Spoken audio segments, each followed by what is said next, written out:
High everyone, আসসালামু আলাইকুম। Welcome back to my channel. আশা করছি আপনারা সবাই অনেক ভালো আছেন। আলহামদুলিল্লাহ, আল্লাহ তাআলার অশেষ রহমতে আমরাও ভালো আছি। আজকে হলো জুলাইয়ের 25 তারিখ, শনিবার, আর এখন বাজে হলো বিকাল 3টা 5। আমরা চা কফি খেয়ে নাস্তা খেয়ে Yeah. রেডি হয়ে গেছি। এখন আমরা যাব আমাদের বাগানে। Yeah. তুমি কেমন আছো আর্ট? Good. আমি আমি ভালো ভালো আছি। আছি। আপনারা আপনার সবাই সবাই কেমন কেমন কেমন কেমন আছেন? আছেন? আমার আমার জন্য জন্য দোয়া দোয়া করবেন করবেন প্লিজ। প্লিজ। আজকে বাহিরের ওয়েদারটা অনেক সুন্দর, তো এখন আমি আমার জন্য কফি বানাই নিছি। বাইরে যাব বাগানে। আজকে আপনাদের সাথে আমাদের বাগানটাও শেয়ার করব। আর আজকে হলো বাগানের প্রথম লাউ পাতা। আজকে শনিবার, আমার বন্ধ, তার সাথে সুজনের তো বন্ধ আছেই। আজকের দিনটা আবার প্রায় 2 বছর পরে আপনাদের সাথে আমাদের বাগানের ভ্লগ শেয়ার করব। এই কফিতে চুমুক দেওয়ার আগে থেকে মনে হয় না যে ঘুম থেকে উঠছি, সকাল শুরু হয়েছে।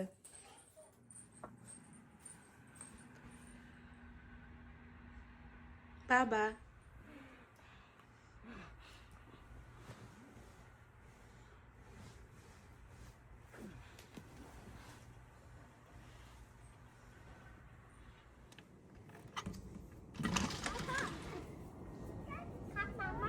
আসতেছি। ও thank you papa. Okay, Mama. My guy no working. I go dry. Okay papa. Baby, press my buttons. আচ্ছা ঠিক আছে। Okay. বেবি লাইক করে তোমার গাড়ি চালাইতে। Sharing caring. Baby, look up. Where's my rocks? There. I'll go. এই হলো আমাদের বাগান। কনস্ট্রাকশনের পরে আবার একদম শুরু থেকে বাগান আমরা বানাইছি। আমাদের ঘরের পেছনের সাইডটা দেখতে আগের মতোই লাগে, তেমন কোনো একটা পরিবর্তন মনে হয় না। শুধুমাত্র জায়গাটা ব্যাকইয়ার্ডে একটু ছোট হয়ে গেছে, তারপরেও আলহামদুলিল্লাহ অনেক জায়গায় আছে, বাচ্চারা ইচ্ছা মতো খেলতে পারে। আর শুরু থেকে সুন্দর করে আমরা বাগানের একদম উঁচু করে বেড়া দিছি, কারণ আমাদের এই সাইডটাতে বিভিন্ন ধরনের প্রাণী আছে, যেগুলো হলো একটু ছোট করে বেড়া দিলে টপকায় বাগানের ভিতরে ঢুকে যায়। আর এরা এত বেশি পছন্দ করে এই গাছের পাতা খাইতে, তো এর জন্য এবার শুরু থেকেই সুন্দর করে বেড়া দিয়ে একটা দরজাও লাগাই দিচ্ছে সুজন। আর এই বাগানের বেশিরভাগ ক্রেডিট যায় সুজনের। সুজন অনেক কষ্ট করে এই বাগানের পেছনে। বাগানে সাধারণত আমরা ওই সবজিগুলাই লাগাই যে সবজিগুলো এখানে একদমই পাওয়া যায় না, যেমন লাল শাক। লাল শাক আমেরিকায় পাওয়া যায় বাঙালি দোকানগুলোতে, কিন্তু আমরা যেহেতু রোড আইল্যান্ডে থাকি, এখানে তেমন বাঙালি দোকান নাই। লাল শাক পাওয়ার জন্য আমাদের অনেক দূর যাইতে হয় ড্রাইভ করে, তো সেই জন্য লাল শাকটা একদম বেশি করে চেষ্টা করি যাতে আমরা এই গরমের সময়টাতে খেতে পারি নিজেদের বাগান থেকে। লাল শাকের বেড ছিল হলো এইটা একদম কর্নারে। আলহামদুলিল্লাহ অনেকবার লাল শাক তোলা হয়েছে, খাওয়া হয়েছে মন প্রাণ ভরে। গরম বেশি পড়লে লাল শাক আর হতে চায় না, একটু বড় হলেই লাল শাকে বীজ দিয়ে দেয়, তো সেই জন্য এখন আর বেডে লাল শাক তেমন একটা নাই। আর এই সাইডে আছে হলো ডাটা শাক। ডাটা শাকও খাওয়া হয়েছে, তার মধ্যে 2বার তুলে ডাটাও খাইছে আলহামদুলিল্লাহ। এত ভালো লাগছে, আমেরিকাতে কত বছর পরে আমরা ফ্রেশ ডাটা খাইছি। ফ্রোজেন ডাটা পাওয়া যায় কিন্তু ওরকম টেস্ট না ফ্রেশটার মতো। আর এইদিকে হলো আমার পছন্দের কলমি শাক। কলমি শাক অলরেডি 2বার খাওয়া হয়েছে, একবার ভাজি করে খাইছি আর একবার হলো শুটকি দিয়ে খাইছি। কলমি শাক এত মজা লাগে, আর আমরা যেহেতু বাগানে একদমই সার দেই না, তো সেই জন্য সবজিগুলো আরো বেশি স্বাদের হয়। এটা হলো আমাদের ঢেঁড়সের বেড। দেখাও এখানে কত বড় বড় ঢ্যাঁড়স হয়েছে। ঢ্যাঁড়স অলরেডি 2-3 বার তুলে খাওয়া হয়ে গেছে, আজকেও অনেকগুলা ঢ্যাঁড়স তোলা যাবে। এই যে আলহামদুলিল্লাহ, ঢ্যাঁড়স এত ভালো লাগে, ভর্তা থেকে শুরু করে তরকারি, ভাজি, ঢ্যাঁড়সের ঝাল, ওয়াও। আর নিজের হাতে লাগানো শাকসবজির টেস্টই অন্যরকম। এই সাইডে আছে হলো লাউ গাছ, আর তার সাথে আছে কুমড়া। কুমড়া এবার একটু অন্য জাতের, অনেক বড় লম্বা। এই যে এখানে কুমড়া অলরেডি হয়েছে 2-3টা। কুমড়া পাতা খাওয়ার জন্য সাধারণত আমরা কুমড়া লাগাই। এবার কুমড়া পাতার যে অবস্থা, এখন পর্যন্ত কুমড়া পাতা খাইতে পারি নাই। এখানে আছে হলো পুঁই শাক। পুঁই শাক খাওয়া হয়েছে অনেকবার। আর পুঁই শাকের পাতাগুলা এত বড় বড় হয়, এটি বেসন দিয়ে যদি ভাজি, অনেক অনেক বেশি মজা লাগে। আমাদের টমেটোর গাছ, আমরা প্রত্যেক বছর টমেটো লাগাই। টমেটোগুলা দেখতে অনেক সুন্দর হয়। এখানে একটা টমেটো অলরেডি পেকেও গেছে। কত বড় টমেটো! কি কি এইখানে আরো অনেকগুলো টমেটো পাকবে, এগুলা কয়েকদিনের ভিতরে। এই টমেটোগুলো দিয়ে সালাদ খেতে অনেক মজা। এই সাইডে টমেটো, এই সাইডে আছে হলো চেরি টমেটো আর রোমা টমেটো। চেরি টমেটো আমার ভীষণ পছন্দের, আর রোমা টমেটো অনেক মজার টমেটো। এইবার এই গোল টমেটো, এটা মনে হয় স্টেক টমেটো বলে, এইটা লাগাইছি কারণ এটা হলো অনলি 52 ডেজ হারভেস্ট, সেই জন্য। আর এগুলো হলো 85 ডেজ হারভেস্ট, তো এগুলো অনেক লেটে পাকবে। এখানে মরিচ গাছ। আমি আর সুজন এত কষ্ট করি মরিচ গাছ লাগানোর জন্য, কিন্তু দুর্ভাগ্যবশত আমাদের মরিচ গাছ হয় না। কিন্তু এইবার আলহামদুলিল্লাহ হয়েছে। এই কয়েকটা মরিচ গাছ হলো আমাদের মোস্তাক ভাই আমাদেরকে দিছে, মোস্তাক ভাই আর মুনমুন ভাবি। আলহামদুলিল্লাহ তোলা যাবে মরিচ তাড়াতাড়ি। এইখানে আছে হলো করলা গাছ, করলাও তোলা হয়েছে। আর সিম গাছ আছে। সব থেকে আমাদের বাগানের যে গাছটা এবার বড় হয়েছে সেটা হলো কুমড়া গাছ। কুমড়া গাছ এত বড় হয়েছে, পুরো বাগানের অর্ধেকটা জুড়ে ফেলছে। তার সাথে ওইখানে আবার বেগুন গাছও আছে। একসাথে আমাদের গাছে অনেকগুলা লাউ হয়েছে। আর সব থেকে বড় হয়েছে হলো এই যে এই লাউটা, ও অনেক বড় হয়েছে। মাশাআল্লাহ মাশাআল্লাহ, আলহামদুলিল্লাহ আলহামদুলিল্লাহ। কত বড় সুন্দর লাউ, মাশাআল্লাহ।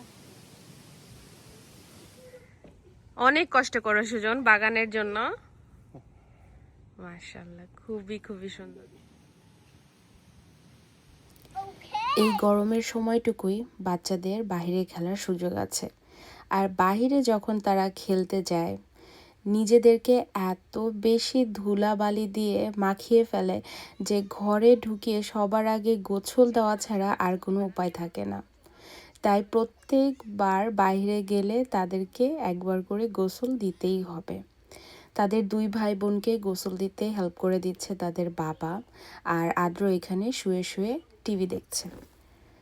গোসল করানো তো যেমন তেমন, বাচ্চাদেরকে জামা কাপড় পরাতে গেলে তাদের যে কি হয়, মনে হয় যে তাদের কাজে যাওয়ার তারা বা তাদের কাজ আছে সেইটার টেনশনে তারা অস্থির, জামা কাপড় পরার সময় তাদের হাতে নেই। আজকে তো 2টা বড় বড় লাউ কেটে আনলাম বাগান থেকে, তবে আজকে রান্না করব শুধুমাত্র একটা লাউ, কারণ একটা লাউ রান্না করলেই যে পরিমাণে বড় লাউ হয়েছে গাছে, এই লাউ দিয়ে আমাদের ইনশাল্লাহ 2-3 দিন চলে যাবে। ওইটা আজকে রান্না করব না, ওটা যেদিন রান্না করব ওই দিন কাইটা দিই। পুরা পারফেক্ট মামি। বিচিও নাই না? না, নাইস নাইস। ওই যে ওইটা কাটছি, এই যে লম্বাটা। কি নরম যতই লাউটা। বাজার থেকে কিনে এনে টাটকা শাকসবজি রান্না করি না কেন, নিজের হাতে লাগানো গাছের শাকসবজির মজাই আলাদা, খেতেও যেন একটা অন্যরকম স্বাদ লাগে। গাছের টমেটো কেটে নিচ্ছি, আর তার সাথে বাগানে কয়েকটা পেঁয়াজ লাগিয়েছিলাম, সেইখান থেকে অনেকগুলো পেঁয়াজ তুলেছি, সালাদ দিয়ে খেয়েছি, ডিম ভাজা করে খেয়েছি। আর আজকে যেগুলো লাউয়ের সাথে তুলেছিলাম সেগুলো দিয়ে লাউয়ের তরকারি রান্না করব, কারণ লাউ রান্না করা শেষে উপর দিক দিয়ে টমেটো আর কিছু কাঁচা পেঁয়াজ দিলে আমার মনে হয় যে লাউর তরকারির টেস্টটা অনেক ভালো আসে। আজকে লাউটা রান্না করব হলো চিংড়ি মাছ দিয়ে, যেটা মাথা সহ কিনতে পাওয়া যায়। মাথা সহ চিংড়ি মাছ কিনে আনলে একটু ঝামেলা হয় পরিষ্কার করে রান্না করতে, কিন্তু তারপরেও ঠিক আছে, মাথা সহ চিংড়ি মাছের মজাই আলাদা, এক্সট্রা একটা সুন্দর ফ্লেভার আসে চিংড়ি মাছে, এবং চিংড়ি মাছটা দিয়ে যে তরকারিটা রান্না করা হয় সেই তরকারিটাতে। আমাদের জন্য তো লাউ চিংড়ি রান্না করছি, বাচ্চারাও খাবে, তারপরেও আমি আলাদা করে কয়েকটা চিংড়ি পেঁয়াজ মরিচ দিয়ে আর একটু সামান্য মশলা দিয়ে ভেজে দিচ্ছি, যাতে বাচ্চারা লাউ চিংড়ির সাথে আলাদা করে চিংড়ি মাছের ভুনাও ভাত দিয়ে খেতে পারে। আমাদের এলাকায় একটা কথা আছে, রাঁধুনির রান্না যাচাই করার জন্য তার হাতের লাউ রান্নাটা খেতে হবে। লাউ রান্না করা নাকি এতটাই কষ্টের আর এতটাই টেকনিকের সাথে কম মশলায় রান্না করতে হয়, যাতে করে লাউয়ের টেস্টটা একদম অক্ষুণ্ণ থাকে আর খেতেও দারুণ সুস্বাদু হয়। আলহামদুলিল্লাহ, আমাদের বাড়িতে সবার হাতের রান্না অনেক ভালো, সেটা আমার চাচিদের হোক, আমার ফুপুদের হোক, আর আমার মায়ের কথা তো বাদই দিলাম। সেই পরম্পরায় আমার হাতের রান্না তাদের মতোই খেতে অনেক সুস্বাদু হয়, এবং আলহামদুলিল্লাহ আমি লাউটাও মজা করে রান্না করতে পারি, একদম অল্প মশলায়। আর লাউয়ের তরকারিতে ধনেপাতা হবে না সেটা তো হতেই পারে না, লাউ আর ধনেপাতার যে একটা কম্বিনেশন, এইটা জাস্ট ফাটাফাটি। লাউয়ের তরকারিটা ফ্রেশ খেতে যেরকম মজার সুস্বাদু লাগে, বাসি খেতে আমার মনে হয় এর থেকে আরও অনেক বেশি সুস্বাদু লাগে।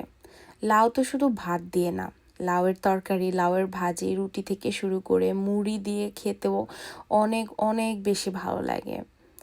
আমাদের বাড়িতে যখন আমরা ছোট ছিলাম মুড়ি ভাজা হতো, ওই দিনটাতে তো পাতিল ভর্তি করে মাংসের তরকারি, লাউয়ের তরকারি, মাসকলাই দিয়ে লাউয়ের তরকারি রান্না করে রাখতো, যাতে আমরা যখন তখন ইচ্ছা হয় গরম গরম মুড়ি দিয়ে লাউয়ের তরকারি, মাংসের তরকারি এনজয় করতে পারি। বাগান থেকে তোলা কিছু ঢ্যাঁড়স আর কুমড়ো ফুলের ভাজি ছিল ডিম দিয়ে, যেটা গরম করে নিয়েছি, আজকে ভাতের সাথে খাবো। একটু ইলিশ মাছের তরকারিও ছিল, সর্ষে ইলিশ আমি নিয়েছি, কারণ শুধুমাত্র সবজি খেলে হবে না, হালকা পাতলা একটু প্রোটিনও খাবারে রাখতে হবে। গাছের টাটকা কাঁচামরিচ। আজকের খাবারটা যতটা আনন্দের, তার সাথে অনেক বেশি তৃপ্তি নিয়ে খেয়েছি, আলহামদুলিল্লাহ। ওয়াও, তেলতেলা তেল কি মজার লাউ, সেই মজা। কি মজার লাউ। গত বছর বাগান করতে পারিনি, তাই পুরো গরমের সময়টাই মনে হয়েছে কিছু একটা খালি আমাদের মধ্যে রয়ে গেছে। আলহামদুলিল্লাহ, এইবার মনের স্বাদ মিটিয়ে বাগান করেছি, তার সাথে বাগান থেকে তোলা শাকসবজি খেয়ে অনেক আনন্দ পেয়েছি। আলহামদুলিল্লাহ সব কিছুর জন্য। আর সুজনকে অনেক অনেক ধন্যবাদ বাগানের পেছনে এত শ্রম দেওয়ার জন্য।